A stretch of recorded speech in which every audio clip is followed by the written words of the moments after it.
সর্বপ্রথম আল্লাহর শুকরিয়া আদায় করছি, আলহামদুলিল্লাহ। বাংলাদেশ সুপ্রিম কোর্টের আপিল বিভাগের পূর্ণাঙ্গ বেঞ্চ জনাব এটিএম আজহারুল ইসলাম সাহেবকে সকল অভিযোগ থেকে। দর্শক, প্রথমেই আপনারা শিরোনাম দেখেছেন, এখন দেখবেন বিস্তারিতর প্রথম অংশেই ফাঁসির মঞ্চ থেকে একটুর জন্য ফিরে আসলেন এটিএম আজহারুল জামায়াত নেতা। কিভাবে সম্ভব তাকে ফাঁসির আসামি থেকে ফিরিয়ে আনা? এই বড় সাধ্য কাজ কিভাবে হলো? আসলে মূলত ফ্যাসিবাদ সরকারের আমলে এটিএম আজহারুলকে ফাঁসির কার্যকর করে রাখেন, কিন্তু উনি সেটা বাস্তব করে দিতে পারেন নাই। তার আগে তার বিদায় হয়ে গেছে। নতুনভাবে বিচারাধীন শুরু হলে তাকে আজকের এই রায়ের জন্য আমরা সর্বপ্রথম আল্লাহর শুকরিয়া আদায় করছি, আলহামদুলিল্লাহ। বাংলাদেশ সুপ্রিম কোর্টের আপিল বিভাগের পূর্ণাঙ্গ বেঞ্চ জনাব এটিএম আজহারুল ইসলাম সাহেবকে সকল অভিযোগ থেকে বেকসুর খালাস প্রদান করেছেন।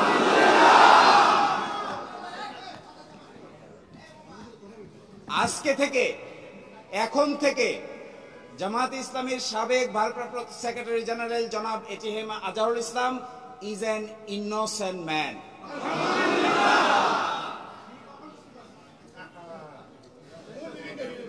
এই রায়ের মাধ্যমে আমরা মনে করি সত্য জয়ী হয়েছে, মিথ্যা পরাজিত হয়েছে। Truth prevailed and falsehood defeated.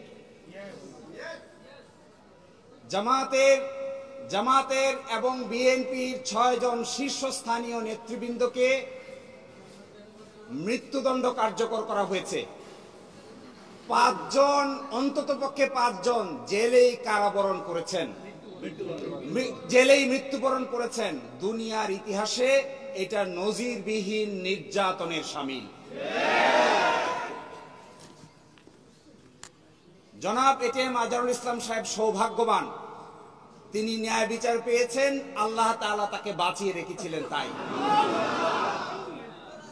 আমরা এটাও মনে করি এই রায়ের মাধ্যমে সিন্ডিকেটেড ইনজাস্টিসের অবসান হয়েছে। আমরা এটাও মনে করি এই রায় ঘোষণার মধ্য দিয়ে বাংলাদেশের আদালতের মর্যাদা সমুন্নত হয়েছে। এবং আদালত 4টি অবজারভেশন দিয়েছেন। তার মধ্যে প্রথমটি বলেছেন, অতীতের রায়ে বাংলাদেশ সহ এই ভারতীয় সাবকন্টিনেন্টের ক্রিমিনাল বিচার ব্যবস্থার পদ্ধতি চেঞ্জ করে দেওয়া হয়েছিল, এটা ছিল সবচাইতে বড় ভুল। আরো বলেছেন, আদালতের সামনে উপস্থাপিত সাক্ষ্য প্রমাণ অ্যাসেসমেন্ট করা ছাড়াই জনাব এটিএম আজহারুল ইসলাম সাহেবকে ফাঁসি দেওয়া হয়েছিল। এবং আরেকটি ইম্পর্টেন্ট কথা বলেছেন যে পৃথিবীর ইতিহাসে এটি একটি ট্র্যাভেস্টি অফ ট্রুথ, অর্থাৎ বিচারের নামে অবিচার। আরো বলেছেন,